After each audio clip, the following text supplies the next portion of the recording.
Hello and welcome to Talkin Jake, myself, a hobbit from the Shire, BBD on his birthday. He's 17, folks. Be careful in the comments. Hope you all had a good weekend, long extended weekend too. How about that? 4th of July. Hope you got to go to the beach or grill or, God, it was a jealous pool weekend. I know BBD got some of that in. That I was definitely craving some of that. It was gnarly hot, muggy, gross in the Northeast. The conditions were perfect for that. I watched a lot of sports, including soccer. How about the Copas? Euro Cup, Copa America, no USA, and some shots fired at Brazil coming in this episode, which we'll talk about in a little bit. But we're going to talk a lot of baseball because that's what goes on here. And people might know I'm a New York Yankees fan. There's a Derek Jeter hype poster behind me. Not self-conscious at all. The New York Yankees. Is it 5-15 now? 5-16? What's the worst one? I can get there. I know Jimmy mentioned after the show 5-15, and that's like 3 games worse than anybody else, right? In that period, but I think the stretch extends longer than that. The New York Yankees, they were off to an electric start. 49-22, 50-22. How about we go there? The first team in Major League Baseball to 50 wins. That makes the math easier for us. That would be 5-15. Because they are now 55-37. The Orioles have a 3-game lead in the AL East. The Boston Red Sox have now beaten them in back-to-back series. The Boston Red Sox, as of today, are in the playoffs.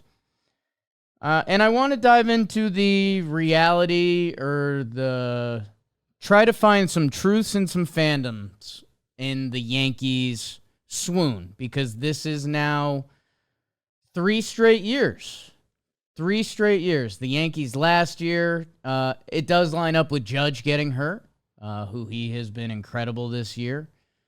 And he has done nothing but prove since kind of when he got called up, especially since 2022, that he is on a different mode than any other player. So last year, Judge happens. It's oddly revealing to how thin the Yankees lineup was.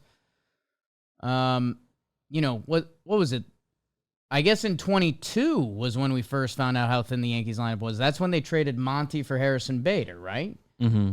That was during the 22 season. The Yankees had a historically bad August, one of the worst months in franchise history.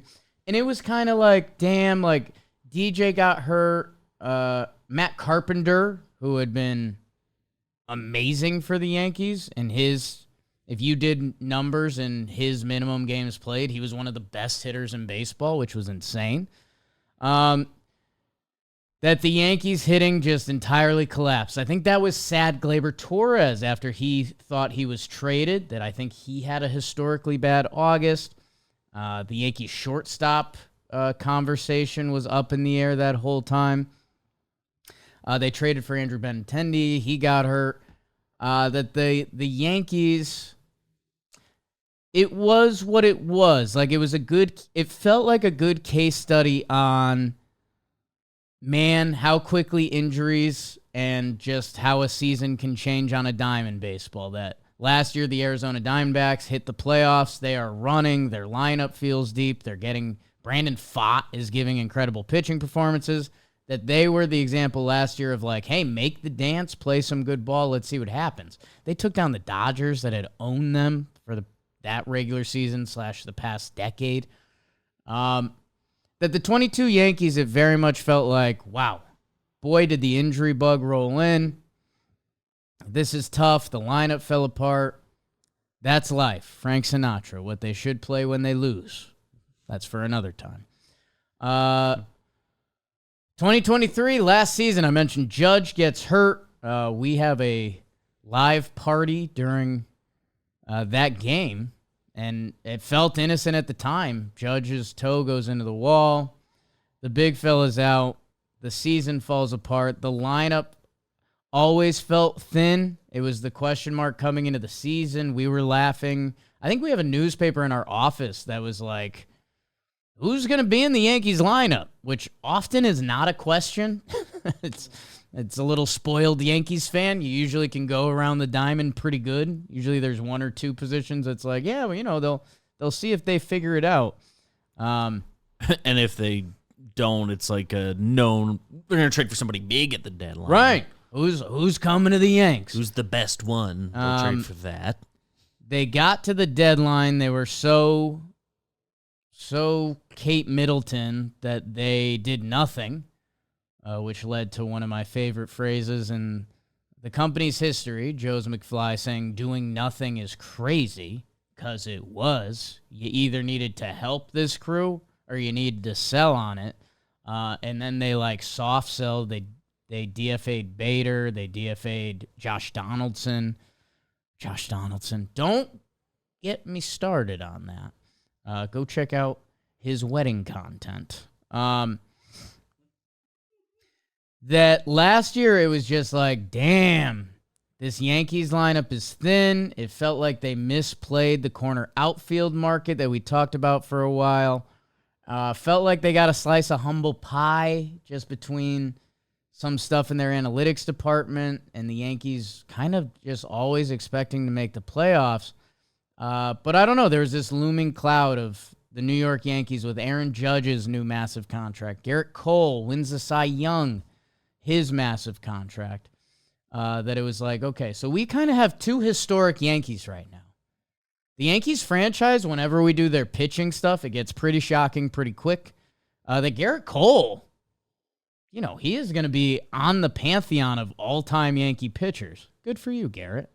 Aaron Judge, he has entered the chat. Now, there's been a lot of good-time Yankees that played for a long time, but Judge, breaking the AL home run record, Babe Ruth, and what he's continued to do this season, you know, Aaron Judge has put himself in some pretty rare Yankee air that it's like, okay, if we've got these cats, then what are we doing? Because if we don't capitalize on their prime, there's probably going to be a day when they look old and not in their prime. DJ LeMahieu. The Yankees go out. Juan Soto, one of the best players in the game, one of the best players to ever play the game. In the corner outfield, left-handed bat, him and Judge, one of the best 1-2 combos all time. Bingo, bango, bongo. Alex Verdugo, filling another lefty contact need, another corner outfield spot. One of the jokes on Talkin Yanks last year was the Yankees didn't play classically trained outfielders.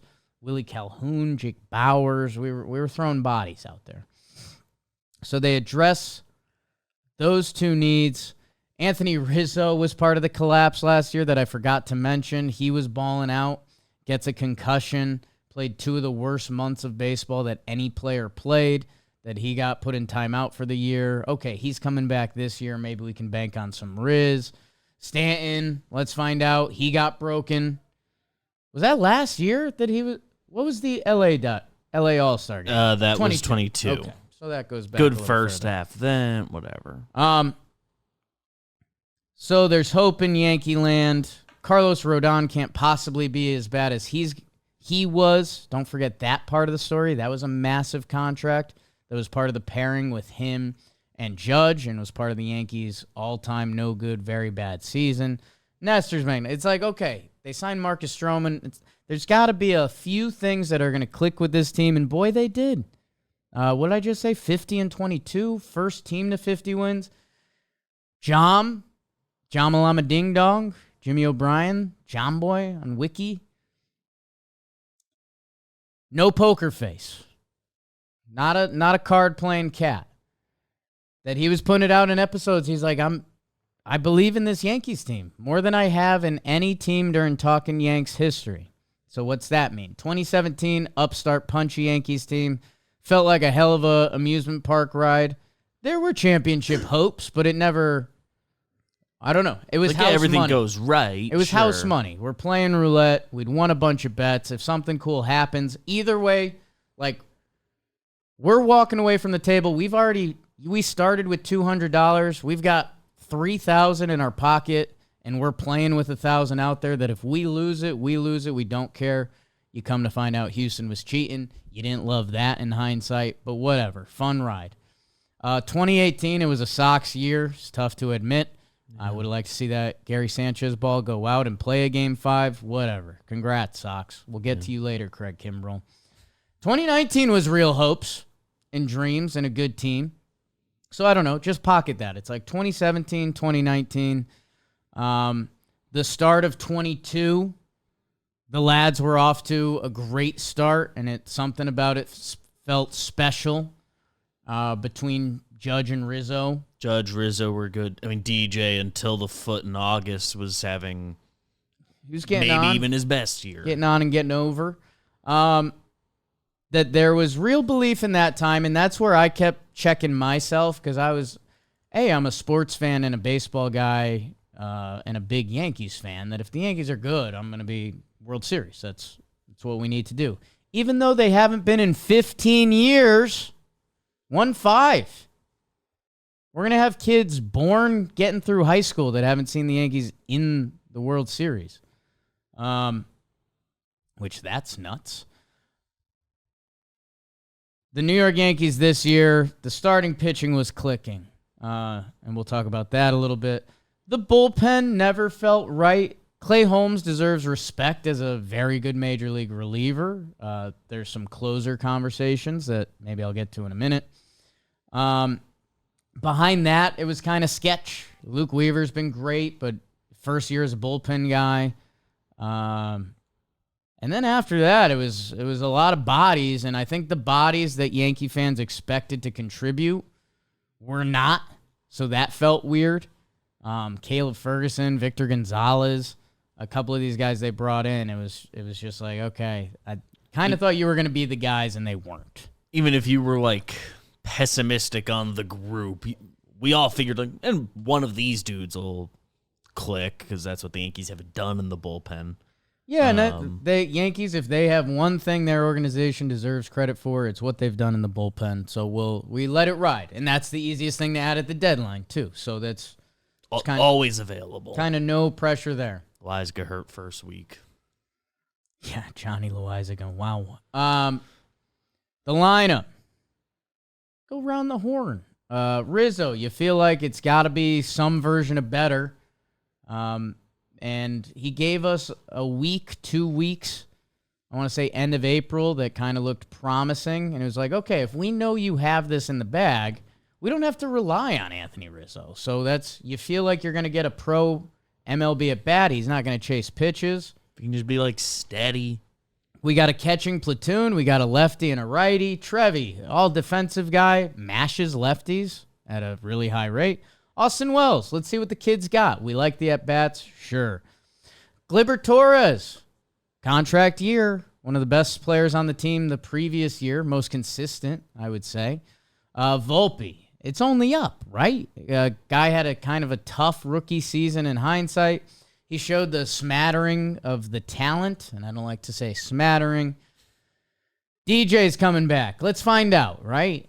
Getting old, a lot of injuries. Let's find out. If not, maybe Oswaldo gets some run, which, hey, is a switch-hitting, high-energy, solid defense. Maybe there's something there, whether that's asset-wise or just plug in for a month. And then in the outfield, Aaron Judge in center field, waiting for Jason Dominguez to come back. Let's see what that's about. Surrounded by Soto and Verdugo, like one of the best outfields in baseball, still probably grades out that way. With Stanton DHing, which was a total wild card, a lot of people were, let's pay him and cut him this offseason. Yanks bring him back. He looks like a threat. He was mauling homers, a nice OPS, not getting on base really, but whatever. He was doing what Stanton was asked to do, and him leaving is almost right in the timeline with the Yankees falling out. Judge has been Judge. Soto's been Soto. Verdugo's been lackluster for a little bit. Let's see what that's about. Anthony Volpe has regressed. He got slid up in the lineup And ever since he did, he's been a 600 OPS guy, hitting in front of Juan Soto and Aaron Judge. God, does that sting. Rizzo gets hurt, and he was bad. Then we've got Ben Rice. Fun story. Kid hits 3 homers. Only game they won in the Red Sox series. Glaber, it looks like he's feeling the pressure of a contract year, and he's been hurt. DJ looks cooked.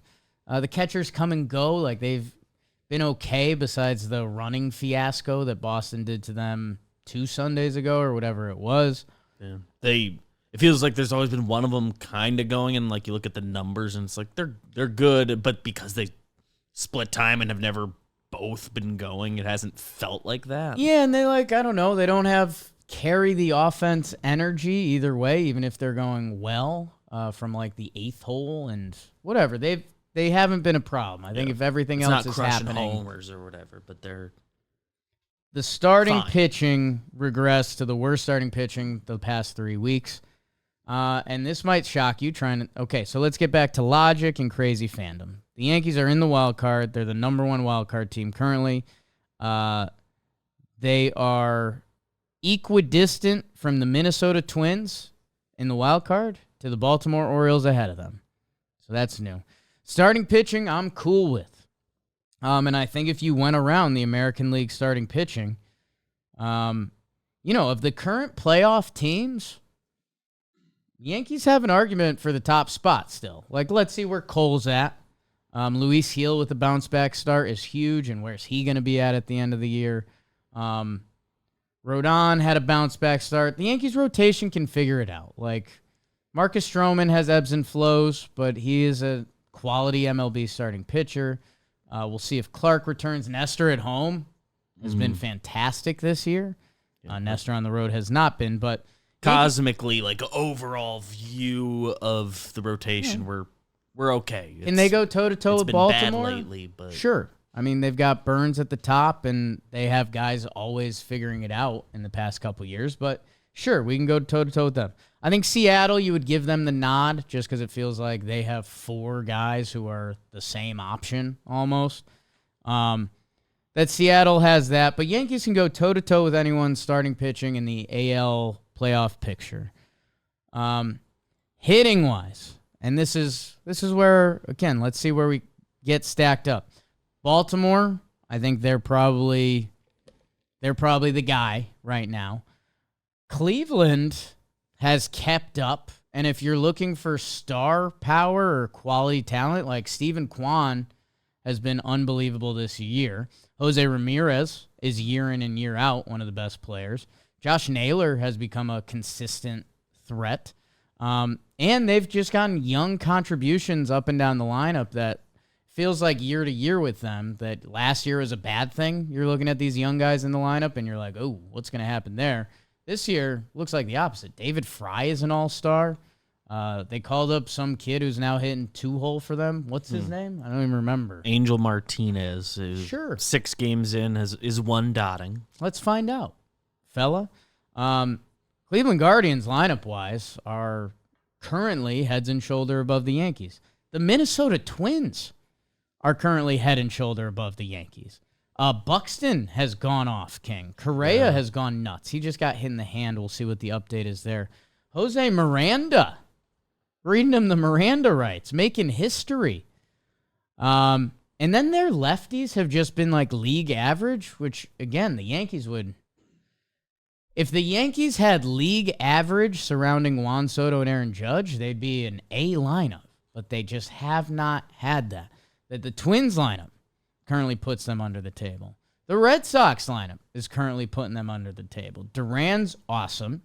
Devers is incredible and probably going to be all JM third baseman. And it just feels like maybe it's Cora, maybe it's roster construction, but they have a player empowerment thing that Rob Refsnyder against lefties is one of the best hitters in the league. They can play that card when they want. They've got other. Rafaela feels like he's coming into his own at the bottom of their lineup. Connor Wong has been incredible this year. That the Red Sox lineup, top to bottom, takes down the Yanks right now. I think for Seattle, hitting has been a problem with them, that they don't have Judge and Soto. So I think you'd still lean Yankees there. But as again, playoff picture, and don't make me bring Houston into the mix as they're hunting things down, them and the Royals. I think the Royals lineup has outdone the Yankees. Houston lineup for sure has. Okay, so lineup-wise, the New York Yankees are back amongst AL contenders. Bottom tier. That's a problem. That's a problem. Bullpen. Clay Holmes makes the All-Star game. Whatever. Craig Kimbrell has been incredible and is a Hall of Fame closer. He should be in over him. They get in over Kenley too, wasn't? I believe both of them are not in. And how did Clay get put in? It was the commissioners. That's just like how everybody gets just in. How they do it. It's a combination of player vote and. Hey, I think they all vote. I think the votes happened like second week of June or something. Like these results have been in. Don't want to be ERA sloot, but Kenley Jansen, who has an argument as a Hall of Fame closer as well, 2.01 ERA in his 31.1 innings pitched this year. He's still electric. Kimbrell has been killing it, a 2.1 ERA. 34.1 innings pitch. If you like strikeouts, 52. These reliever numbers can fluctuate quickly, but these two historic closers having great seasons, having Clay go in before them feels a little off.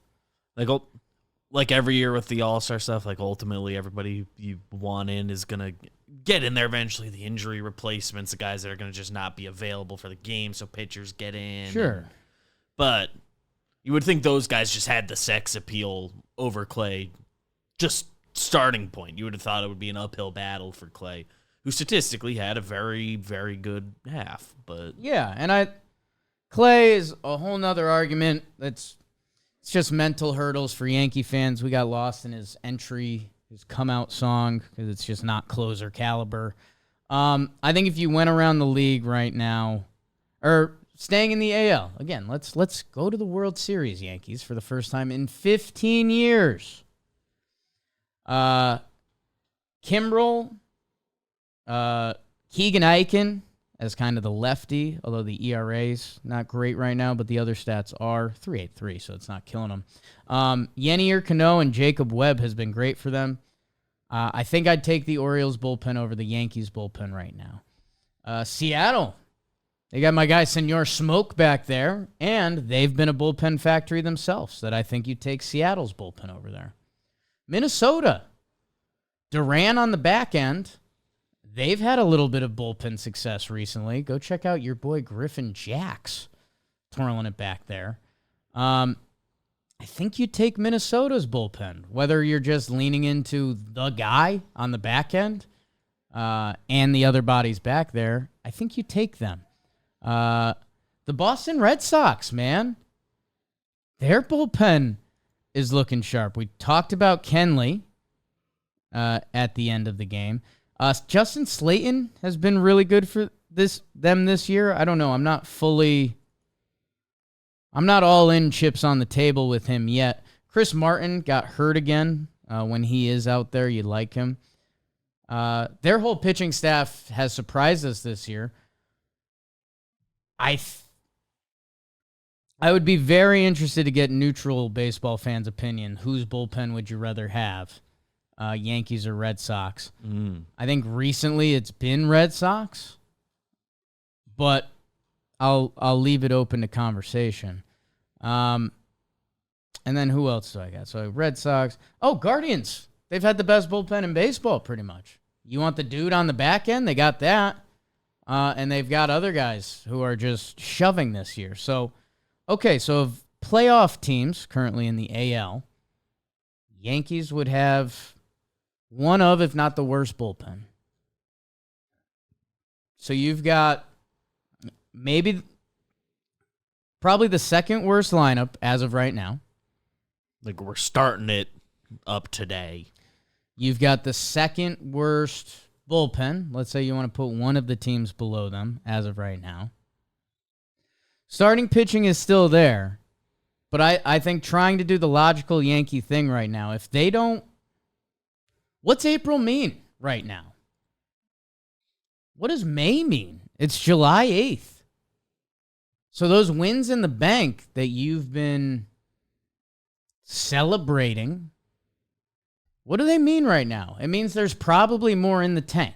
The starting pitching went through a funk. I think they're going to come out of it. That's going to give you a lot better opportunities. They were due to regress. It, for whatever reason, all happened in 2 weeks. Right. But they seem to be getting back on Tough track. timing, and with where the lineup is at. It was all of them. There's a lot of 3-0 holes. I think, what was the Max Manus tweet? They were behind in 13 out of 14 games. 12 out of, something insane. That when the lineup's not going, it's just a daunting feeling, especially when it's just no depth in the lineup. The Yankees' last 5 wins have been all blowouts. So they've had like the massive inning. They've gotten to the bad guys in the bullpen. That's game over. It's actually bad.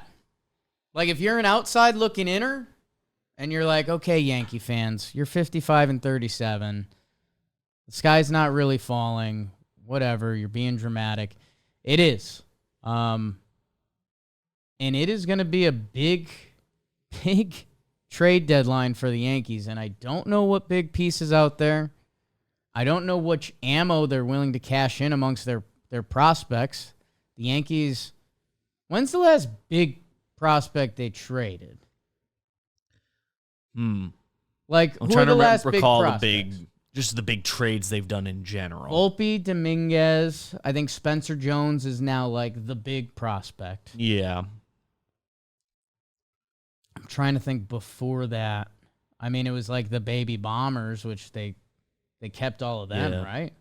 Justice Sheffield was technically at the time he was traded. Justice was kind of viewed as a real prospect. It was a top 3 at the time. I forget where. I mean, some lists had Thorpe as like their best pitching prospect, number 3 in the order. They've moved some pitchers. I'll say that. They move guys, and they tend to just link up with teams that want to do quantity over quality. But I think those guys were also not like top 25 prospects, which is kind of like the can't miss. Like, these are the guys if you're really trading something. Or at least it's like these guys are going to get an MLB opportunity. Like, you'll give them a season. I think when Noelvi got traded, Noelvi Marte for Luis Castillo, that was like, whoa, that's like a real prospect getting traded.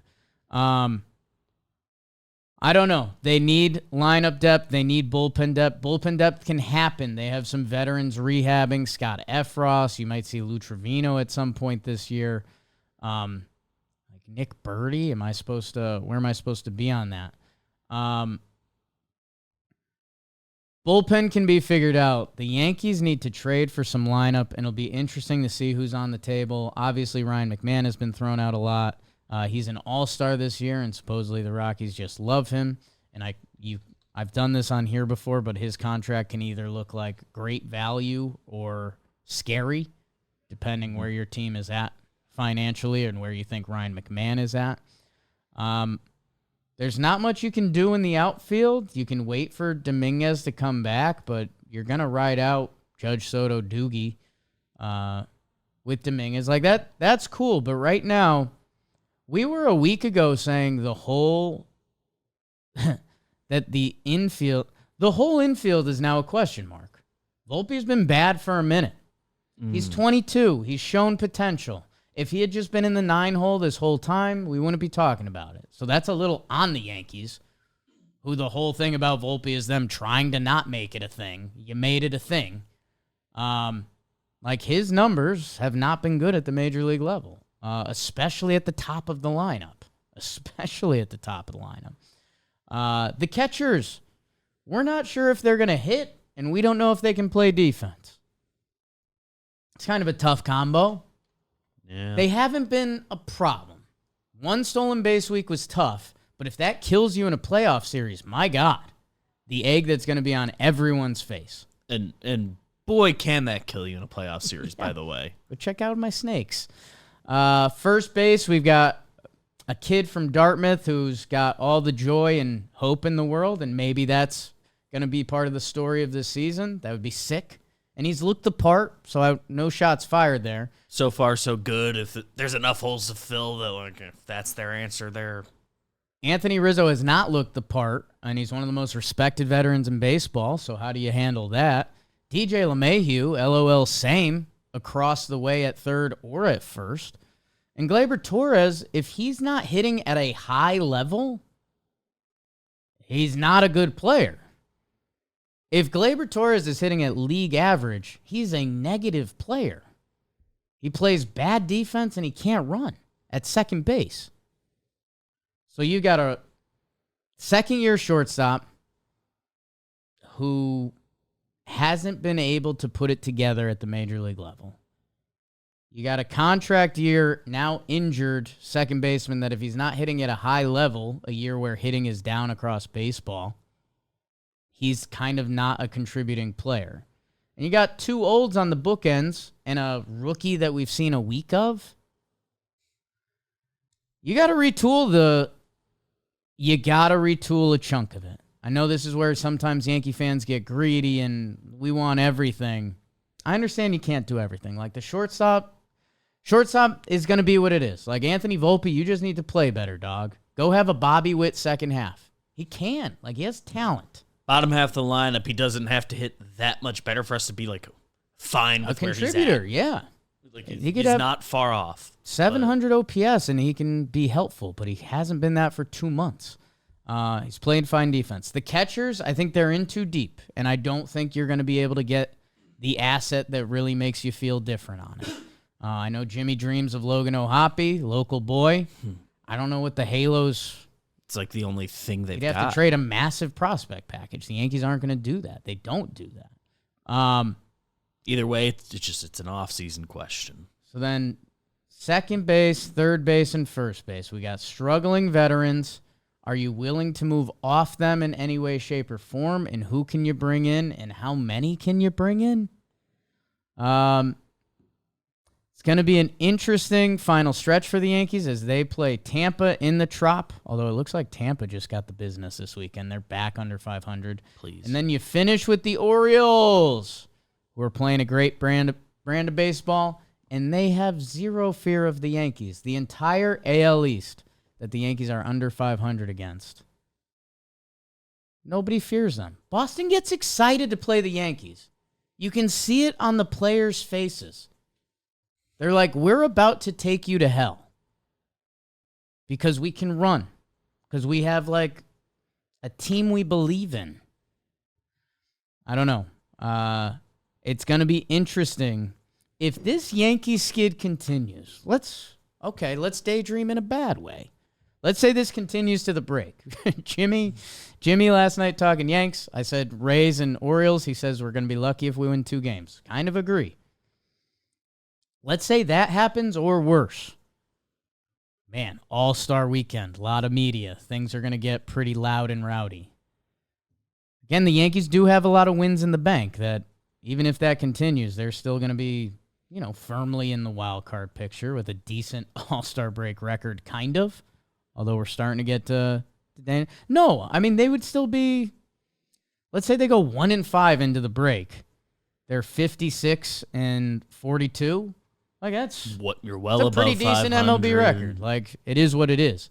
Think about how many teams we talk about that are more or less just 500. It's a good record. Man, they come out of the break, and it's bad again. The trade pieces... And you just wonder if our interview buddy, Aaron Boone, you wonder what conversations actually happen. Look what the Philadelphia Phillies did. Former Yankee manager Joe Girardi was let go. Rob Thompson took over. And Philly's been great. Nothing but great since Rob Thompson took over. Here's what I'll say. This is for the Wake and Jake people. Social team, do not clip this because I just don't want to deal with the comments. In our partnership with Boone this year, I had to send a weird email to his agent where I was like, hey, don't think this is going to happen, but this is kind of just smart business. I was like, we kind of have to put a clause in here that, like, if Boone gets let go, what happens? What happens? We are not there. The Yankees have the ability between their starting pitching and if just one or two random guys in the lineup pop, look at Ben Rice, they can get out of this and be a solid, fine team and hopefully get some reinforcements. If not, things are going to get louder than ever. 3 straight years that just a disaster has happened. And that's something organizationally, that's something in the clubhouse. That's not baseball, Susan. That doesn't just happen. I feel like Rachel yelling at Ross. It doesn't happen to every guy. I haven't watched Friends in a while. Might have to fire that up. Largely holds up. Yeah, no, I enjoy Friends. I know there's a lot of Gen Zers that kind of like, what is this? Yeah. It's good. It's just good. It's good. Nobody's saying it's the best people thinking are saying show that. ever. Learn the characters. It's fun. Okay.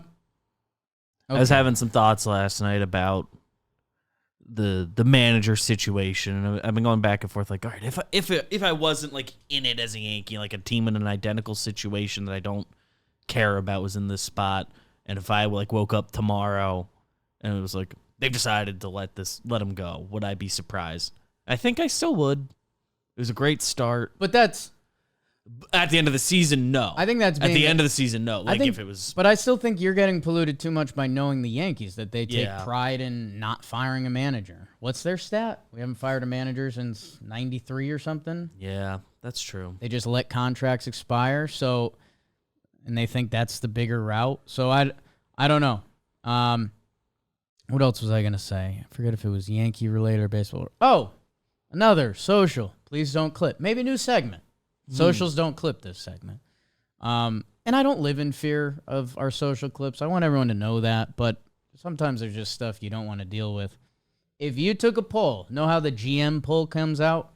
Or if we did a fan poll on Talkin Baseball, and we said, hey, Sunday Night Baseball, Yankees, Red Sox, which manager would you rather have?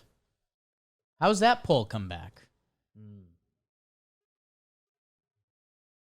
I think if you're a sports fan or a baseball fan, you've got the numbers in your own head. And maybe it's World Series BS. Cora has one. I don't know. It seems like Cora's done more with less parts. And it feels like, by the way, speaking of contracts expiring, if the Red Sox don't do something at the deadline or don't flex that they're not going to be these new Boston Red Sox, Cora's out.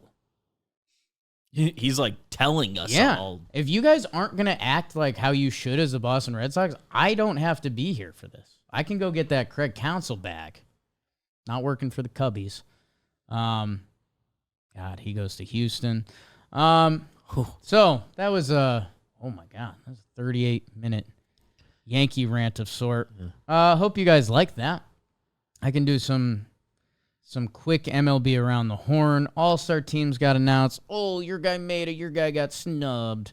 And like BBD said, I mean, for the pitchers, we're still about to get a second layer of all-stars that your guy will probably get in. Especially if they're an arm, they'll get in.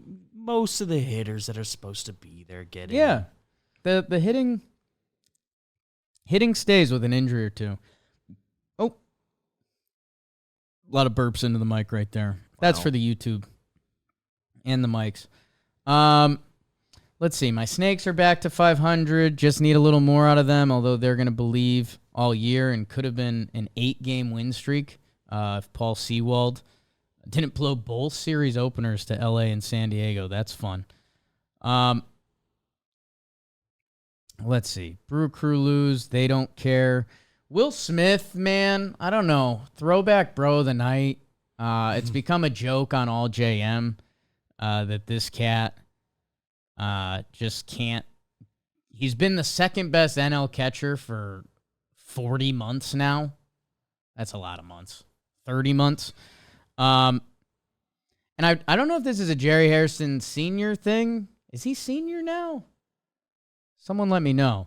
But they call him America's catcher, and I kind of like that a lot, as you guys know about America's GM.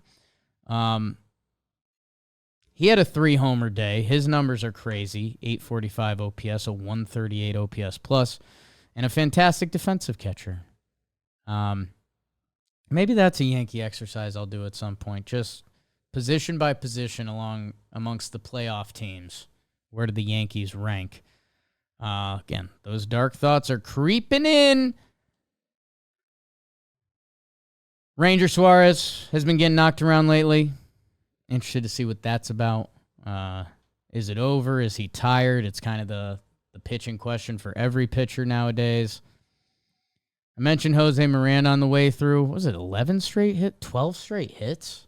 That's Looney Tunes. That's actually Looney Tunes. But I'm happy for him.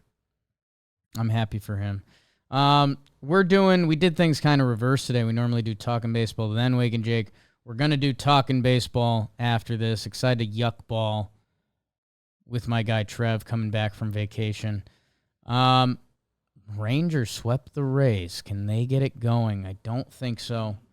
Hey, I left my Yankee heart out there today. That's probably going to be it because I don't really want to dive into anything else. You know what I will dive into? I told the people I've been watching soccer. I enjoy soccer. I do. The Copas have been fun. My guy Ronaldinho had a quote on June 15th that he was embarrassed about Brazilian soccer. There's actually some honestly great quotes in there. So I'll dig this up.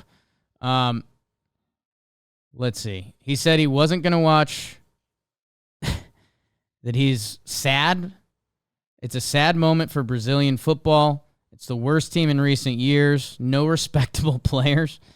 No respectable leaders, only average players. They have a lack of love for Brazil and a lack of football. Shots fired from Ronaldinho on June 15th. My chips are all in with him. I couldn't believe I turned on a Brazil soccer game, and you're expecting to see brilliance. Now, they were missing Vinny Jr., Neymar's hurt. Whatever, that's 2 guys. Not a single player stood out. It was insane.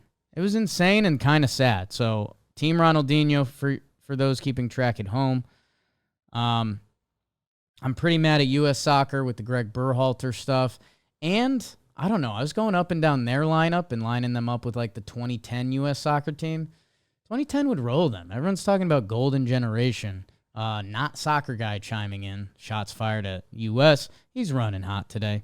But I would go check it out. Soccer, it can be a weird watch. There's beautiful 0-0 games. There's hideous 0-0 games.